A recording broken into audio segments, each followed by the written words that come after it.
Bien. ¿Querés que siga yo, Sí, Juanjo? sí, dale, dale. Dale. Bueno, arrancamos con el tema esmalte. Ya hablamos de cómo se formó ese esmalte. Ahora vamos a hablar el esmalte maduro, el esmalte que tenemos en la boca. Los mayores lo tenemos medio gastadito, los más jóvenes como ustedes lo deben tener muy bonito, muy lindo, hay que cuidarlo mucho porque es un tejido que no posee células, es una secreción y sufre las agresiones de los traumas y el componente ácido de algunos alimentos. Es un alimento muy duro, más duro que el hueso, pero que algunos ácidos contribuyen a su deterioro, como así algunas bacterias como el Streptococcus mutans que produce la caries dental junto con otros elementos, no solamente el estreptococo no la va a formar, sino tiene que tener un sustrato para poder producir, o sea, restos de alimentos para producir la caries. Bueno, acá vemos tres fotos divinas, donde tenemos ese esmalte va a estar presente en la dentición primaria, antes de más o menos los 6 años, 5 o 6 años, porque ahí empiezan a aparecer los primeros molares permanentes.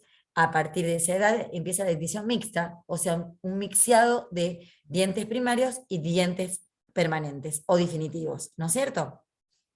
Y en la edad adulta, ya vemos al señor que está a mi derecha, el muchachito, que ya tiene toda su dentición definitiva.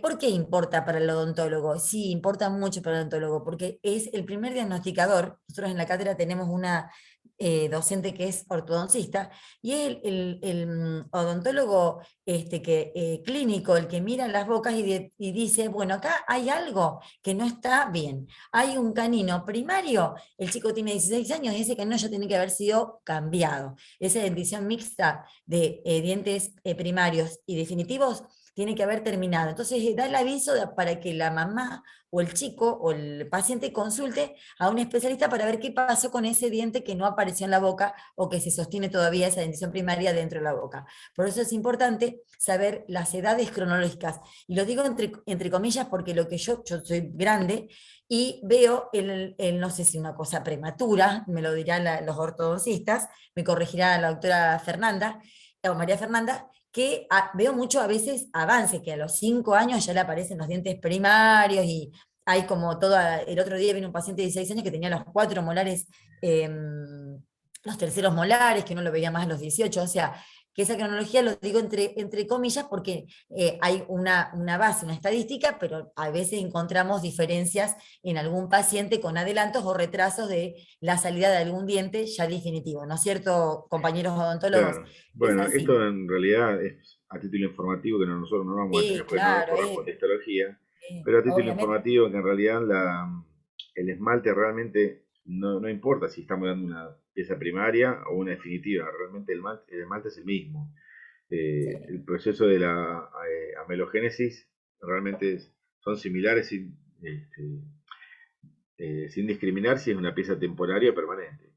Esto lo van a ver ustedes un Exactamente. poco más en anatomía, no nos influye tanto a nosotros, pero sí entender de que el origen de la odontogénesis este, para piezas primarias, ¿no?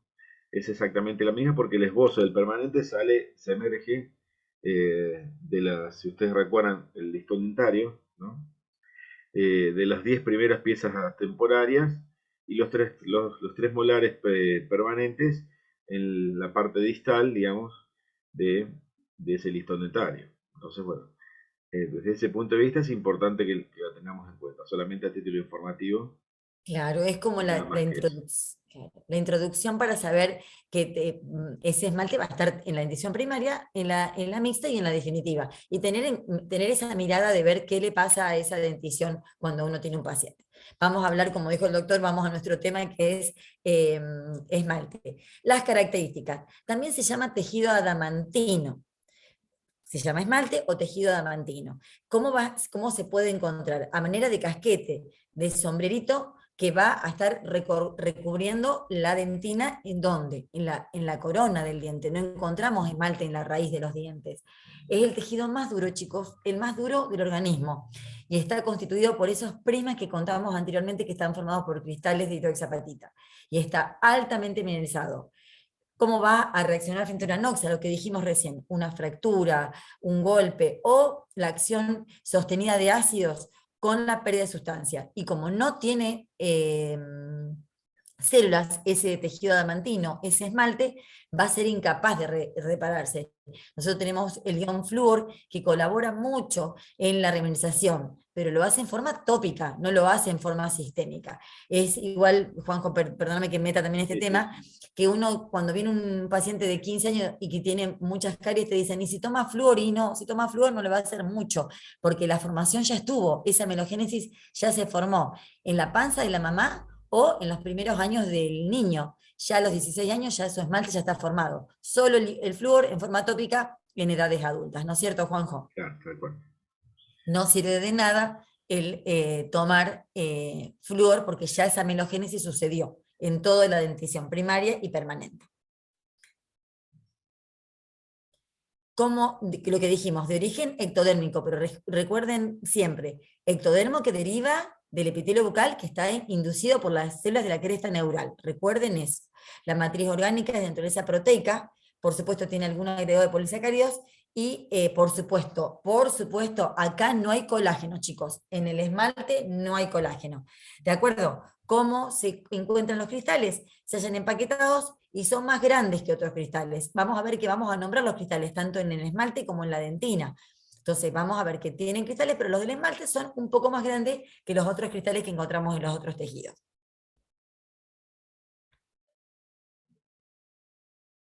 Se originan, por supuesto, del ameloblasto, esa derivación del epitelio interno del órgano del esmalte. Insistimos, finalización del periodo de casquete. Luego desaparece y no hay más aposición después de la erupción. El esmalte maduro, por supuesto, no tiene ni células, ni prolongaciones, ni nada. Por eso pero igual se lo considera un tejido, chicos. Hay discusiones, pero nosotros le decimos el tejido del esmalte. Recuerden, es avascular, es acelular y es sin inervación. Serían cualidades similares al esmalte, al epitelio, pero acá tenemos otra característica, que no tiene células. Avascular, acelular y sin inervación. A veces preguntamos en las instancias finales una obviedad, ¿no? ¿Por qué no hay esmalte en la raíz, ¿no? En la porción radicular? Y, y la respuesta es tan sencilla, tan simple, y porque el esmalte lo forman los ameloblastos que van a estar únicamente en el órgano del esmalte, porción coronaria, por eso no hay esmalte en la raíz. Eh, y si uno lo piensa, es como decirle qué color es el caballo blanco San Martín. Tan simple y tan sencillo, porque los ameloblastos son las únicas células que pueden llegar a generar esmalte, ¿no? Y están solamente en el órgano del esmalte. Por eso no tenemos eh, esmalte en la porción radicular. Y que, si ustedes recuerdan un poquitín, creo que hay una placa que habla Sí, de esta transición, digamos, ¿no? De la misma manera, no tenemos cemento en la corona, ¿no? Cemento claro. dentario en la corona dentaria no tenemos, porque las células que lo van a generar no están en relación directa con la obra del esmalte.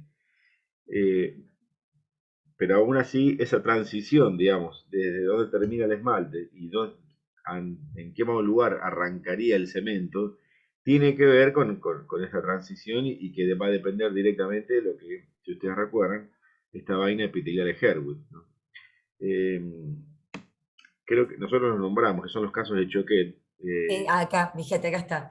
Sí, Claro. pero a título informativo, porque esto no es histología, pero simplemente entendamos de que es una cuestión de transición, nada más. Esmalte en la corona y cemento en la raíz. Y no hay vuelta atrás. Bueno, Tal cual. Y la lógica, ahí dice, cemento cubre el esmalte, por una cuestión cronológica, lo que vos dijiste, no, es raro encontrar que el esmalte cura el cemento. ¿Por qué? Que es un caso de choque, pero ¿qué pasa? Si el cemento se va a producir posteriormente al esmalte, siempre el cemento lo va a cubrir. Exactamente. bueno, Bueno, características. Hacia afuera se va a relacionar con la membrana de Namić, esa membranita que cubría hasta antes de salir a la cavidad bucal. hacia adentro obviamente con la dentina, en ese límite amelodentinario que nosotros nombramos como la membrana basal primera, la membrana basal ameloblástica, que conocemos como el esmalte, y la dentina, la predentina, y los casos de Choquet, como dijiste vos en el informativo, cemento cubre el esmalte contacta con el cemento, esmalte y cemento no contactan, y esmalte cubre el cemento, que la descartaría por la cuestión cronológica de la formación. Ahí vemos un gráfico, el esmalte que aparece como una sombrera, una caperuza en la corona de un diente o de un molar, por debajo con la dentina, y fíjense a nivel gingival, claro, lo que está marcando el doctor Juanjo es el cemento, que va a recubrir la raíz del diente,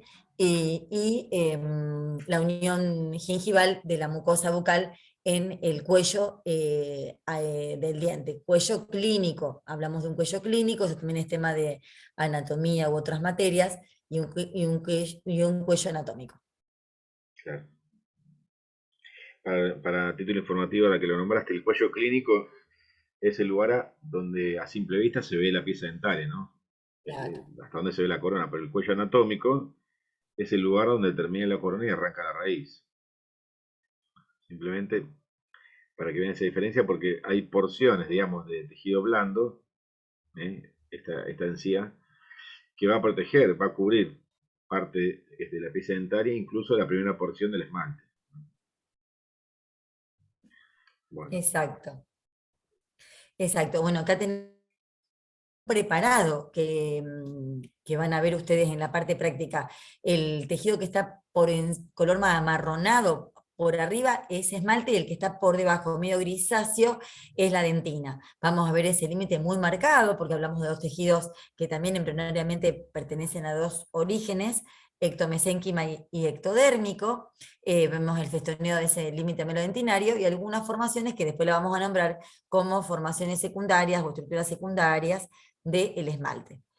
Todo ese rayado que uno puede llegar a ver son los prismas del esmalte, esa constitución primaria que está formado por millones de prismas en su constitución. claro. Y este preparado, digamos, está obtenido por la técnica del desgaste. Se realiza un corte histológico para tejidos duros, ¿no? Y se lo va gastando por diferentes piedras de diferentes grosores. Y por más que el corte se haga lo más delgado posible, nunca es tan microscópico, es decir, que son cortes muy gruesos, por eso se ve de esta manera. Y no está, en este caso no está coloreado, simplemente se toma este color por una cuestión de refracción de la luz. Entonces ahora van a ver Exactamente. bien en los trabajos prácticos, ¿no? Bueno, esmalte, dentina, el límite, y ahí ven el caso más popular, por así llamarlo, más de mayor porcentaje, que es que el cemento cubra en ese límite al esmalte. Exacto. Las propiedades físicas. Bueno, dureza, elasticidad, color y transparencia, permeabilidad y radioopacidad. La dureza, por supuesto, es muy duro, porque dijimos que uno de los tejidos más duros del organismo, en la escala de MOPS, que es una escala, lo coloca a nivel 5, entre una escala entre 1 a 10, o sea que es bastante duro. La elasticidad es escasa, no es para nada elástico, porque la elasticidad va a depender de qué cosa, del agua y la sustancia orgánica. En este caso el esmalte no la posee casi todo minerales. Entonces es muy tendiente a la fractura, a la microfractura o la macrofractura. Generalmente cuando en un niño que ya tiene dentición permanente le dan un golpe o se cae, fractura ángulo o borde de un incisivo central, ya definitivo, porque no resiste los golpes a la fractura macro o a las microfracturas que poseemos en el esmalte. El color, vieron que nosotros nos parecería que el esmalte tuviera color. No, no, no. Es transparente, es totalmente transparente. Y el color que tienen los dientes lo da la dentina, el tejido que está por debajo del esmalte. La permeabilidad, te diríamos, de escasa nula, casi nada. casi nada es permeable, pero recuerden lo de los ácidos. Actúa como una membrana semipermeable, permite algo de fusión de agua y de iones, como por ejemplo el flúor para la remineralización en forma tópica del esmalte en los tratamientos que uno hace con flúor, con pastas dentales o flúor. Y la radiopacidad es la estructura más radiopaca que tenemos. Radiopaca se va a ver como brillante, porque claro, ellos tampoco vieron rayos, ¿no es cierto, Juanjo? Claro, Para entender qué es claro, esto que habla radiopaca. del prefijo radio tiene que ver con el tema de la radiación, ¿no? Es decir, cuando Claro, uno saca una radiografía, que ustedes lo van a ver, creo que está en segundo año ahora, la materia, ¿no? ¿Cómo ven ustedes el tejido, como lo ven un tejido duro, lógicamente, ¿no? Y tiene tanta carga, prácticamente casi en su totalidad inorgánica, que se ve como opaco.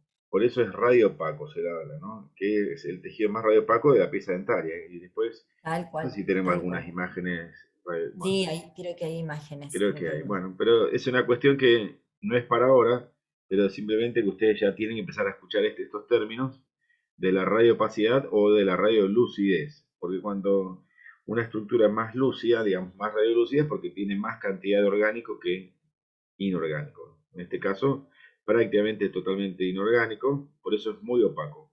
Muy radiopaco, en las radiografías se ven realmente así. ¿Qué composición química tiene? Hablamos de propiedades físicas, ahora vamos a hablar de composición química.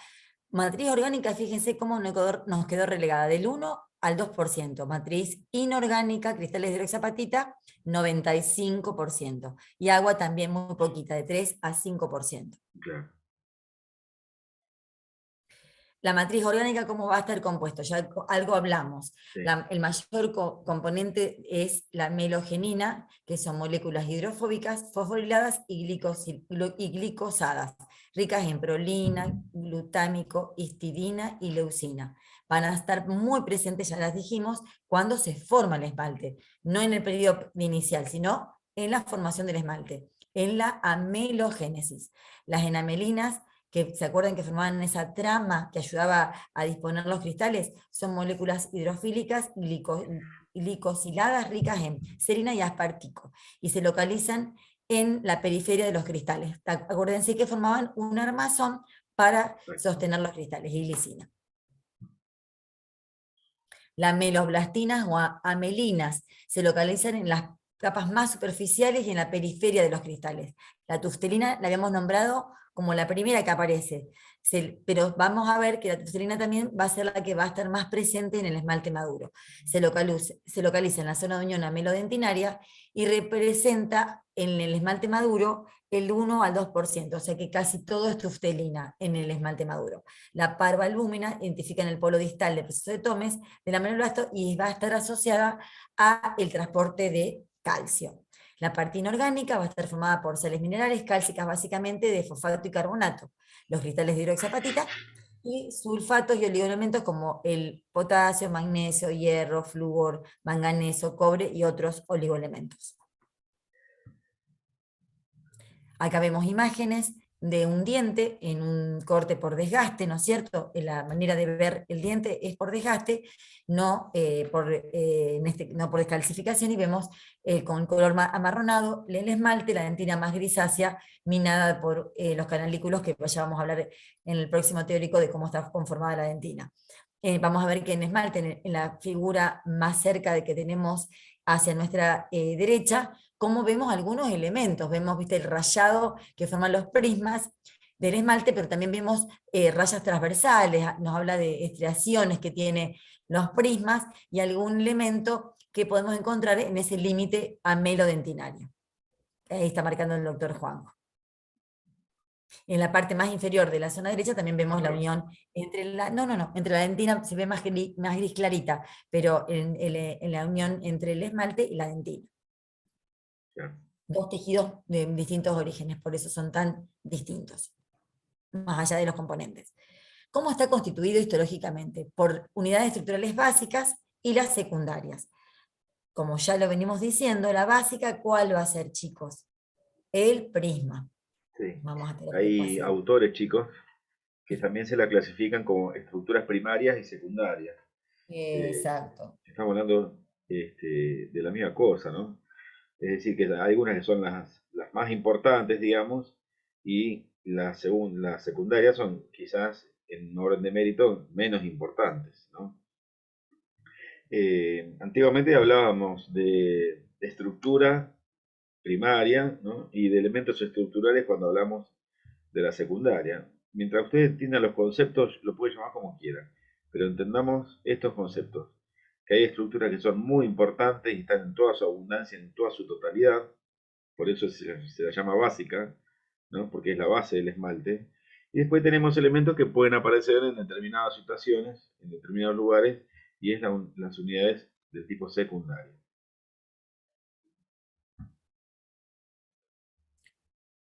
Muy bien. El prisma. El prisma es la unidad básica del esmalte, o sea, cómo está conformado el esmalte por los prismas, que son como unas varillas que se extienden del límite a mero dentinario a la superficie externa. O sea, yo me imagino una situación de un tejido que está formada por un montón de varillas en forma longitudinal que atraviesan todo el espesor del esmalte, desde el límite melodentinario hasta la superficie externa del esmalte.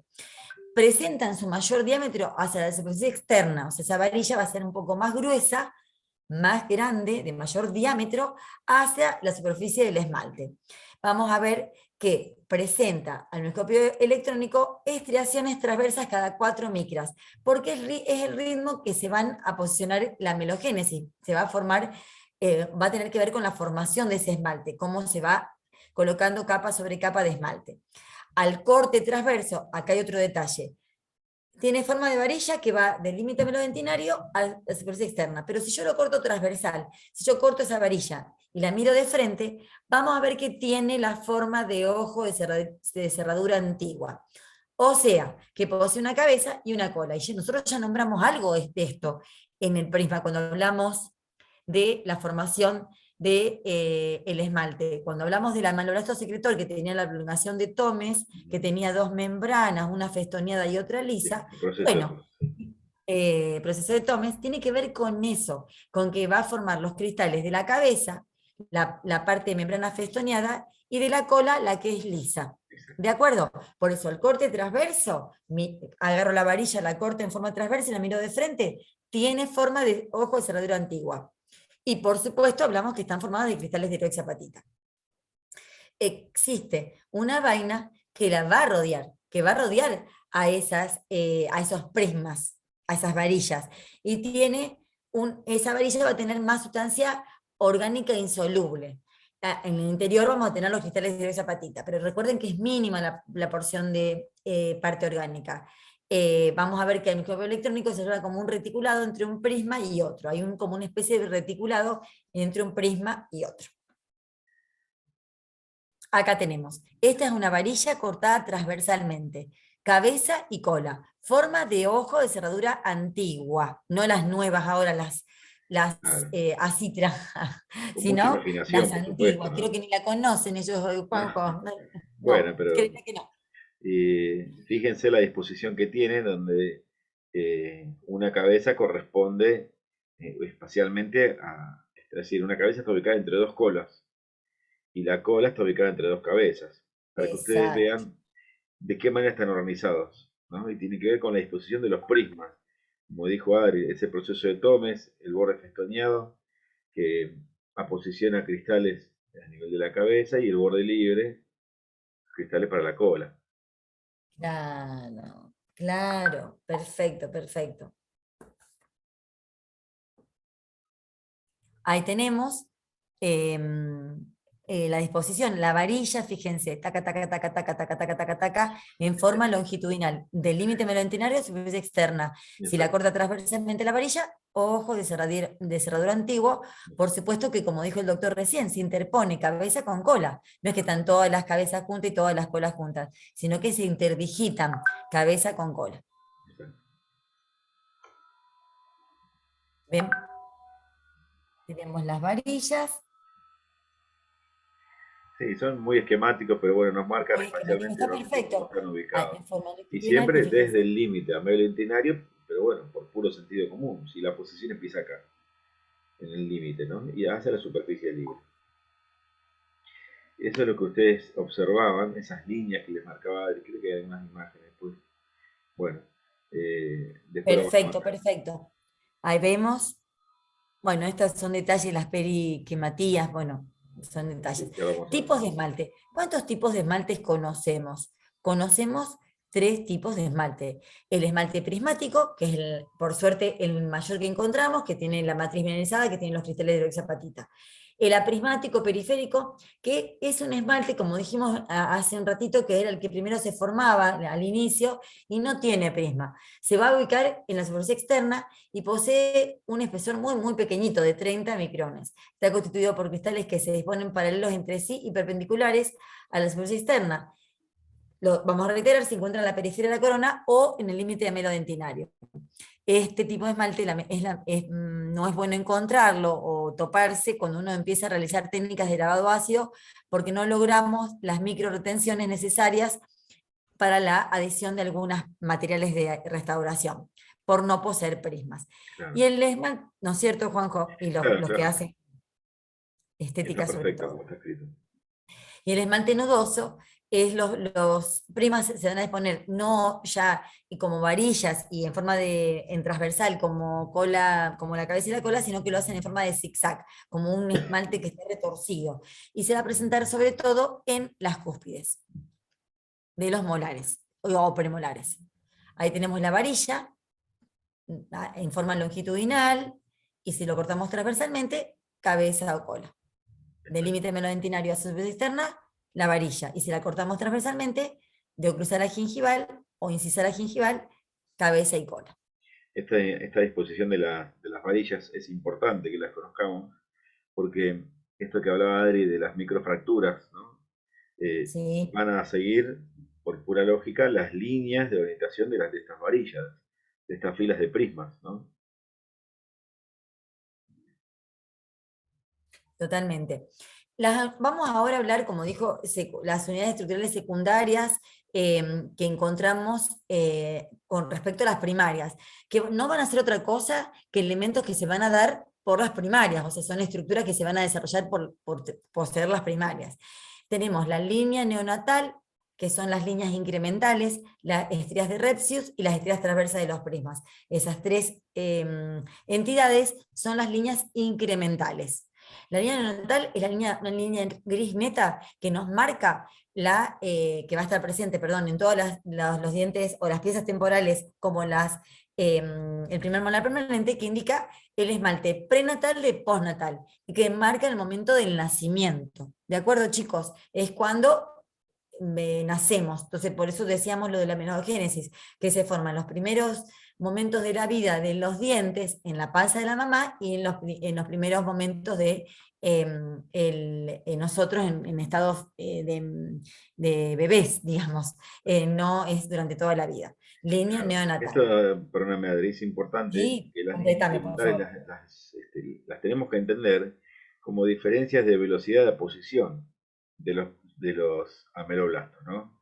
Es decir, que ante determinadas circunstancias varían sus velocidades de aposición, no todos secretan matriz a la misma velocidad y ni siquiera con la misma intensidad, ¿no? Entonces, nos van a marcar realmente esta cuestión. Por eso corresponde, no es que un esmalte es diferente al otro, ¿no?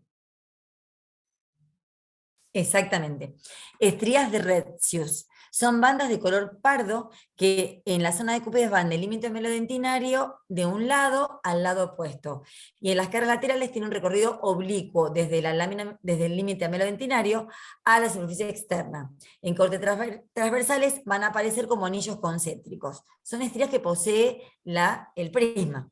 Y estrías transversales de los prismas se ven solo con el microscopio electrónico y presentan cada 4 micras que determinan el ritmo de posición diaria del esmalte, cómo va a posicionando la melogénesis. Vamos a ver las estrías de Repsius, que son como un rayado, esto parece un tapiz realmente, un Sí. rayado transversal a los prismas, que posee los prismas cada Eh, 4 micras, que es el ritmo de posición. Hay otras imágenes que se ven un poco más lindas, esta Eh, no se ve. Eh, Fíjense que estas líneas incrementales están prácticamente en el espesor, ¿no? Del esmalte. Y después, como les dijo Adri, tenemos otras estructuras que están más en relación directa con el límite amelo-dentinario, ¿no? Eso Exacto. también tiene que ver con otra cuestión que ahora vamos a ver.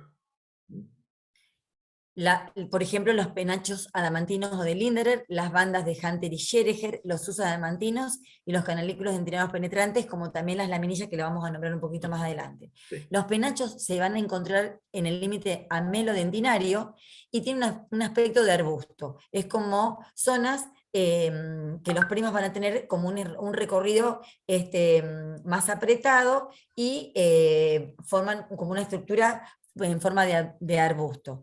Las bandas de Hunter y Schereger, que son bandas claras y oscuras que se van a observar con luz incidentes y va a corresponder a los cortes de los prismas. Algunos se van a ser cortados transversalmente y otros longitudinalmente.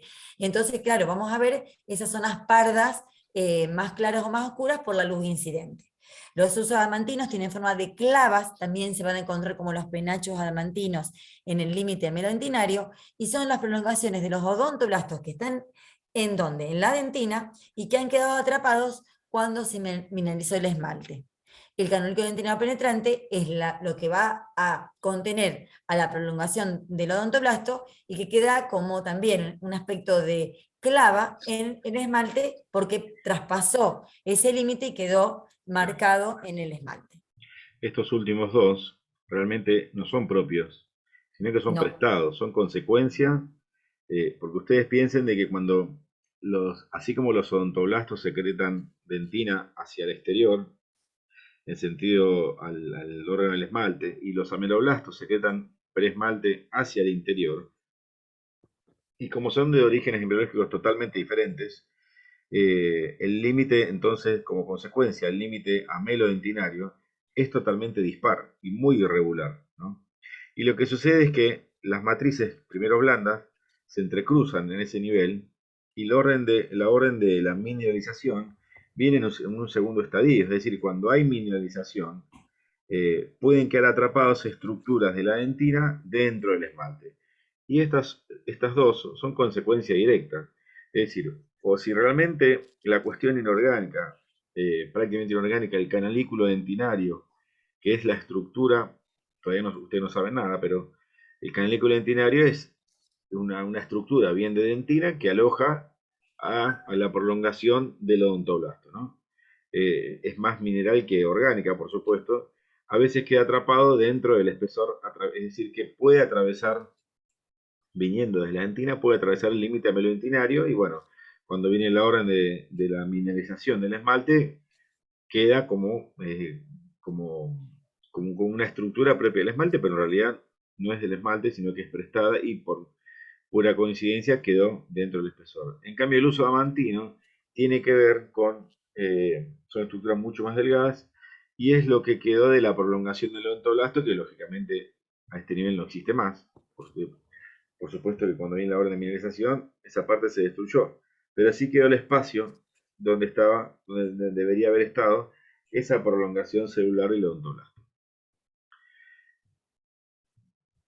ahí vemos las bandas de Hunter y Schereger, que son esas zonas más claras o más oscuras por la luz de incidentes, y Claro, corresponden a cortes transversales o longitudinales de los prismas. exacto. Ahí marca el doctor Juanjo. Perfecto. Los penachos, esas arborizaciones que tenemos en el límite amelodentinario, marcadas en esa zona, y ahí marca el doctor Juanjo, y abajo los usos adamantinos. Sí. La prolongación, como dijo el doctor Juanjo, no son propias del esmalte, sino que son prestadas, y es la prolongación que traspasa el límite y queda marcado en esa zona de esmalte en el límite amelodentinario. Miren qué espesor tiene, ¿no? De transición la zona del límite amelentinario. Primero porque el corte es bastante grueso, no está obtenido por microtomo técnica convencional, sino que como les dije, es una técnica por desgaste. Pero aún así no hay un límite neto, sino que es una zona de transición, porque bueno, lógicamente eh, este, no hay un límite bien marcado, digamos, ¿no? Primero por las diferencias embrionarias y segundo porque, como les dije antes, estas matrices, primero es blanda, después se entrecruzan, ¿no? Y la orden de mineralización, bueno, condiciona que la estructura del límite melitinario sea de esta manera. Exacto. Bueno, las laminillas que le dijimos que también nos faltaban las laminillas, vamos a encontrarlos tipo A, tipo B o tipo C, también pueden encontrar tipo 1, tipo 2 y tipo 3. Y la llamamos a la ala verdadera, son zonas de los prismas poco mineralizadas, están circunscritas en el esmalte y se forman antes de la erupción del diente. Son mucho más numerosas en la zona cervical. Las tipos B se forman antes de la erupción del diente, son zonas sin esmalte, ocupadas por células degeneradas, pueden llegar a atravesar el límite melodentinario y son más profundas que las de tipo A. Y las tipo C se forman después de la erupción, pueden atravesar hasta la dentina, son zonas sin esmaltes también ocupadas por restos orgánicos provenientes de la saliva. Acá consideramos ya sería una fractura la tipo C, en cambio la tipo, o sea, la B y la C se consideran como microfisuras o fracturas porque encontramos otros elementos dentro de esa laminilla. Claro, estas laminillas lo que hacen, vienen a representar una deficiencia de relación directa en las filas de prisma. Por algún motivo hay como un discontinuado, ¿no? De relación directa entre una hilera de prismas y las otras, ¿no? Ahí Y vemos a la tipo. los odontólogos nos importan sobremanera, porque son las que Sí, marcan las líneas de microfractura sí, eh, que puede llegar a tener este esmalte. Son zonas menos mineralizadas y lógicamente más frágiles, ¿no? obvio. Ahí tenemos la tipo A y la tipo B, que dijimos que eran antes que el diente erupcione. La tipo B puede atravesar el límite melodentinario y falta esmalte. En cambio, la C son zonas de poca mineralización. Perdón, en la A, zonas de poca mineralización. En cambio, la B se puede encontrar faltante de esmalte. Y la tipo C, aparte de encontrarse faltante de esmalte, suceden después de la erupción y hasta podemos encontrar células descamadas de la cavidad bucal, detritus, o sea, realmente son microfracturas o microfisuras del esmalte. Bueno, las angulaciones, cómo se orientan, la angulación de los prismas. Ahí vemos que el concepto actual, fíjense, en la parte oclusal tienen una angulación entre el 60 al 90 de 90 grados. En cambio, en el caso de muy bien, Juanjo, en la parte lateral, en este caso es un molar, tenemos una angulación bastante de 106, o sea, fíjense, bastante angulosa con respecto a la ubicación o la orientación de los primas en la parte oclusal. Claro, esto es más que nada para la proyección clínica Sí, que necesitamos saber, porque los problemas, digamos, de desmineralización y de procesos cariosos tienen que ver desde la parte histológica, ¿no? Por esta orientación de las filas de prisma, ¿no? tal cual, tal cual. Bueno, Bueno, y acá empezamos a ver un poquito. Estaba buscando en alguna placa radiográfica para ver la no sé radiopacidad, si Juanjo. pusimos Después en a ver el si. Power. Me parece que no tenemos, pero bueno, ahora me fijo. Bueno, después Bueno, que lo van a mostrar los chicos, lo trajo Frank. sí, me parece que ellos le agregan las placas para que vean la radiopacidad o la radiolucidez en una placa radiográfica. Ese Excelente. elemento que dice ahí en verde muy bonito, lagunas de Smart o dentina intercelular, va a ser tema del día miércoles, así que, Sí, o del día lunes, porque creo que el miércoles damos dentinogénesis y dentinogénesis y cementogénesis. cementogénesis. Sí. Entonces, bueno, vamos a obviar, vamos a hablar del límite. Acá es límite melodentinario o también lo pueden encontrar como conexión al melodentinario. Es lo mismo, chicos. Sí, CAD o LAD es lo mismo. Tenemos, bueno, las estrías de Repsius, esas estrías que se veían como atravesando a los prismas. Ahí vemos, ahí donde marca el doctor Juanjo, ahí vemos las menillas de esmalte tipo A porque no llega a completar el espesor del esmalte, son hechas o se hicieron antes de que el diente entrara en erupción. En cambio, la que está por debajo, fíjense, realmente hay una pérdida de sustancia, no hay una continuidad del esmalte, realmente un espacio. Es la tipo C, aparte atraviesa el límite melodentinario. La que está más por debajo también es una microfractura, la B también porque también se pierde la continuidad. Y si vamos al límite melodentinario, fíjense en los penachitos de esmalte en ese límite como arborizaciones, estructuras arborifolias que tiene ese límite amelodentinario. Bueno, Vemos las líneas incrementales, que son las estrellas de Recio, recuerden bien natal, estrellas transversales de las primas y estrellas de Recio son las líneas incrementales. Son como ese rayado que posee el prisma a nivel longitudinal. Y acá solo marca el límite amelodentinario o conexión amelodentinaria. Otra imagen, acá tenemos dentina, gris, arriba esmalte, más amarronada, podemos ver algo de banda por zonas oscuras y claras, y todos aparecerían usos adamantinos, ¿no es cierto, Juanjo? Sí, Prolongaciones algunos de los penachos y después uso asmantíes, todos. usos adamantinos, exactamente. No sé si tenemos otra imagen. Otra, bueno, laminilla tipo B, porque no atraviesa el límite valentinario y hay pérdida de sustancia. Y bueno, esmalte. Y el rayado ese, Sí, esas estrías que posee se ve muy bien los eso. prismas. Exactamente.